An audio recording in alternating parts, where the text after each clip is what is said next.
What is up, YouTube? It is your boy RikuTheBest, better than the rest, aka the Dark Knight. You call me that, you are good for today. Coming at you with another DBZ Dokkan battle discussion video. We're going to talk about one thing and one thing only. Super Battle Road. Is it Super Battle Road? Yeah, Super Battle Road. I literally always forget. How do you feel about Super Battle Road, honestly?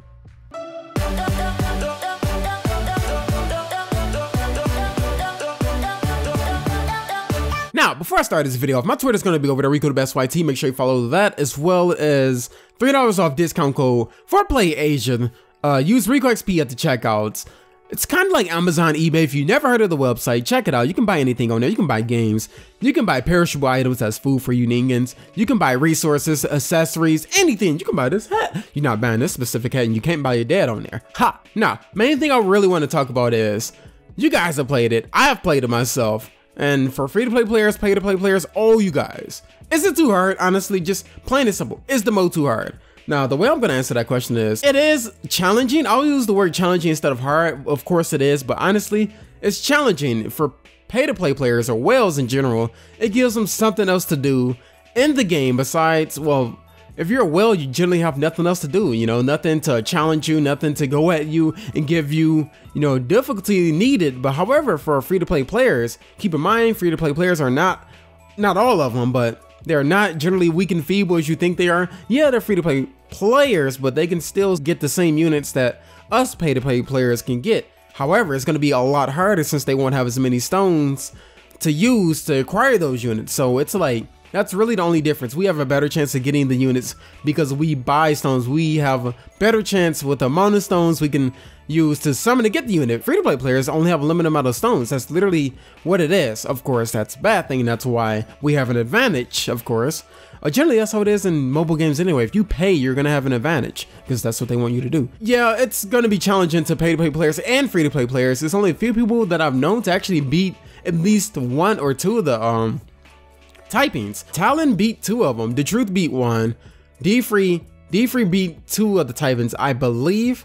Yeah, I think he beat it with strength and tech or something like that. I've only beat it with intelligence. And I think that was it. Me, D-Free, Talon, The Truth. Could have been somebody else that beat it as well, or somebody I don't know about, which I probably don't know about. But however, that's what I really wanted to talk about as far as the pay-to-play and free-to-play players is for the Super Battle Road. You know, pay-to-play players are going to have an advantage. It's like that in every game. They're always going to have an advantage. However, there are some free-to-play players that can beat the event with the similar units that we have, you know? I know a ton of free-to-play players that have LR Gohan. They have some units that I don't have, but, you know, it depends on you. It's literally luck-based. If you have good luck, you're going to pull some really good units without even spending that many stones. Trust me, I've done it on multiple occasions, but not all the time because, you know, luck screws me over. Yeah, so, all right, the best teams, I would say, honestly, from a super type standpoint, honestly, the best teams that I've experienced, number one, I would say Mono Intelligence. For me, this is for me as far as like, you know, other units that I don't have. I'll probably talk about that afterwards. But for me, the best teams to use were Mono Intelligence, because simply I have LR Gohan, Gogeta. Gogeta is good in general, Intelligence Gogeta, because he debuffs. Since you're going to have a friend Gogeta, you're going to be debuffing every turn, so they won't do as much damage. So with that being said, Intelligence is number one for me, Super, and then Super Tech, I actually put over Super Strength as far as getting past this game mode. I do not have, I don't have Ultimate Gohan, so I can't really use Super Strength to its full potential. However, I do have Angel Goku on Tech at 100%, at 100% of potential system. I do have Bulma, who has a 50% chance to mitigate, and she has 20 dodge on potential system. She's not 100%, not on JP, she's on global for me. I have, what else? That's a stunner. I have other units. I have better units ready for the game mode on my Super Tech than I do for Strength. Strength, I'm missing a lot of stuff. I generally don't like using Strength. I don't care for using Strength on Global or JP, to be honest. Super anyway, but I don't want to talk about Tech and Intelligence. Mainly, I wanted to bring up Mono AGL. The reason I bring up AGL is because, honestly, that seems to be the hardest team, the hardest squad to even use, to even get through it. Why? This is why I say it. Okay. Super Vegito is indeed still one of the best cards in the game, most useful cards in the game. Hands down, that mitigation is still very useful after for being out for longer than a year and a half. So it was around that time anyway, wouldn't say longer. But as far as AGL in general, the damage output of that team is not, it's kind of below par compared to like super strength or super intelligence, or maybe even super tech for that matter, you know, because, you know, there's no one on that team who deals high enough damage to even get you through some of the phases fast enough. You know, it may require a lot more turns with AGL than it will with strength or attack, since they have stunning utility, great stunning utility. Strength has Goku just straight up just all damage, and buff his defense, which was really not really noticeable. And intelligence, just straight debuff and go hard at him with LR Gohan. But AGL seems to be, you know, it's the best defensively, but in this case, the best defense is not a good offense. In this case, honestly, they don't have any super strong units. Super Saiyan 4 Vegeta does not dish out that much damage compared to the other units that I named, such as Angel Goku and Super Saiyan 4 Goku. That is his downfall. His defensive utility is actually not that good either, because of how much damage they do even on type disadvantage. So AGL is going to be very tough. The only redeeming factor about AGL, like I said, is because they have multiple stunners. I can think of 3 or 4 stunners from the back of my head. They have 2 tanks, Vegeta kind of a tank as far as a chance to counter Super. Super Vegito can tank it by itself, you know, well, not supers, but normal hits, 80% mitigation. But Super Vegito is literally like the only redeeming factor I can think of for Mono AGL, honestly, to be fair. All the other teams, they can get through Super Battle Road a little more easier than AGL. That's what I would say. So, though that's what I think could be the best teams. So, in order for the best teams for Super, I don't know about Extreme. I could probably, you know, throw some opinions about Extreme, but I probably don't want to do that. I don't have enough experience with Extreme type teams on JP, so I'm just stick a Super type pretty much. So, it'll be like Intelligence, Super Tech, and Super Strength kind of go hand in hand, and Super AGL.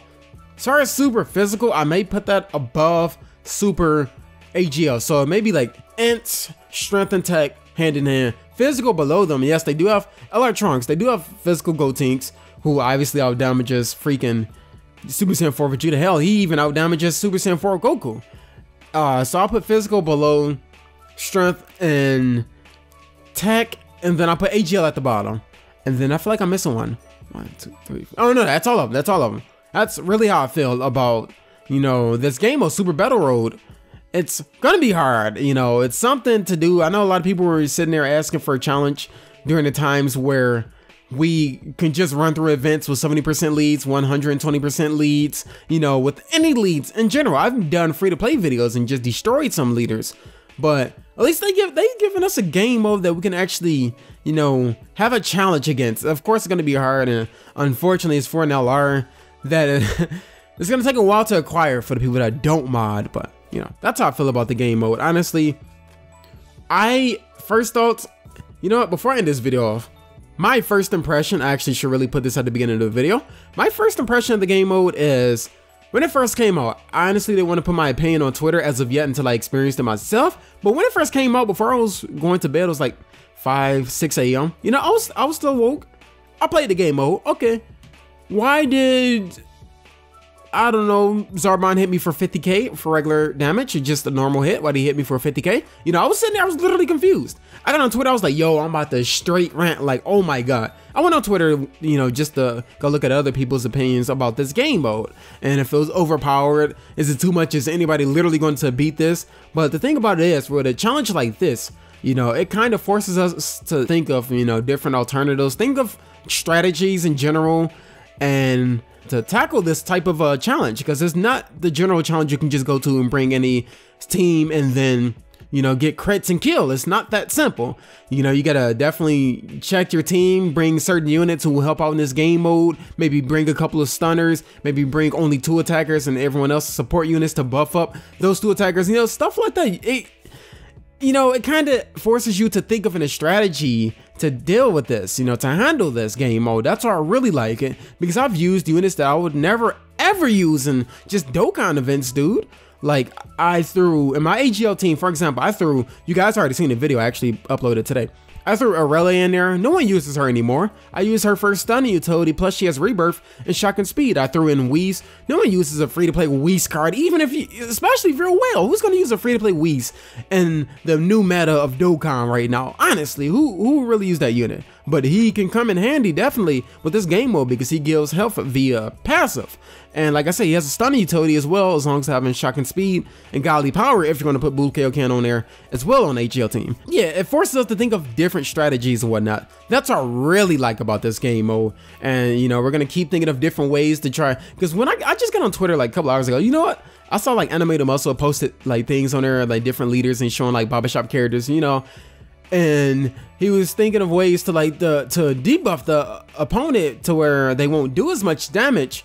Although it may or may not work, it's still, you know, it's still allowing us to think of different methods of handling the situation. That's what I really like, you know, something to keep us thinking, something to definitely keep us thinking and just finding new ways to approach it, to combat it, you know. But yeah, that's pretty much it. Let me know what you guys think about Super Battle Road overall. How do you like the mode? Is it challenging? Do you think you're well, if you're free to play, you might actually just hate it or just hate Dokkan. But like, just throw all your frustrations in the comments below. Let me know and give it a thumbs up if you enjoyed the video. Let me just know your opinion on Super Battle Road. If you're paid to play, especially, I want to know your opinion, honestly. Can you get through it? Is it too hard? Do you enjoy it? Is it keeping you, you know, busy pretty much on Dokkan? Does it keep you on the game, finding different strategies and, like I said, trying to approach the event? So thank you guys for watching and peace.